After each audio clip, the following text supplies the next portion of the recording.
ఆహా! వేడి వేడి నెయ్యేసి కాల్చిన ఈ చపాతీ మీద అలా షుగరేసుకొని రోల్ చేసుకొని తింటే ఈ టేస్ట్ ఎంతమందికిష్టం చెప్పండి?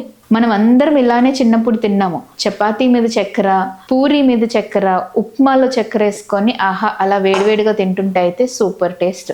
కానీ ఇప్పుడు మనం పీల్చుతున్న గాలి ఈజ్ డిఫరెంట్. ఎయిర్ పొల్యూషన్ ఎక్కువైపోతుంది. మనకున్న స్ట్రెస్ లెవెల్స్ ఆర్ డిఫరెంట్. మనం తినే ఫుడ్ కలుషితం అయిపోతుంది. సో ఇప్పుడు కూడా ఈ జనరేషన్‌లో కూడా ఇలా చక్కెరేసుకొని తినడం మంచిదేనా అని అడిగితే డెఫినెట్‌లీ నో. ఈ రోజు పొద్దున్న ఒక పేషెంట్ నాతోటి డైట్ అండ్ ప్లాన్ అంతా చెప్పాక నో షుగర్, నో జాగరీ అని చెప్తే, మేడం మా ఇంట్లో అంతా రోజు ఇదే తప్పులు చేస్తున్నాము.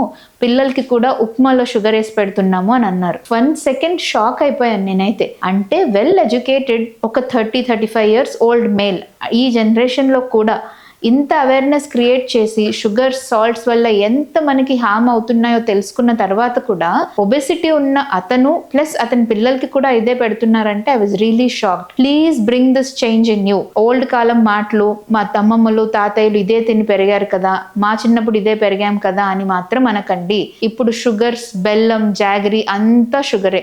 షుగర్ తినట్లేదని బెల్లం తినడము, బెల్లం తినట్లేదని హనీ తినడము, ఎవ్రీథింగ్ ఇస్ జాగరీ ఓన్లీ.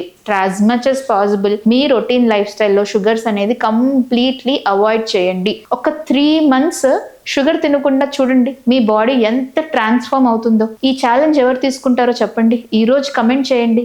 ఈ రోజు నుంచే షుగర్ మానేస్తాను అని చూడండి. మీ బేసిక్ గా మీ బాడీ 3 months తర్వాత ఎలా ట్రాన్స్ఫార్మ్ అవుతుందో, మీ ఎనర్జీ లెవెల్స్ ఎలా ఉంటాయో, ఏ బ్లడ్ టెస్ట్ వద్దు, ఏది వద్దు, జస్ట్ మీ ఫీల్ ఎలా ఉంది అనేది నాకు 3 months తర్వాత చెప్పండి. Take this challenge today, spread it to your friends.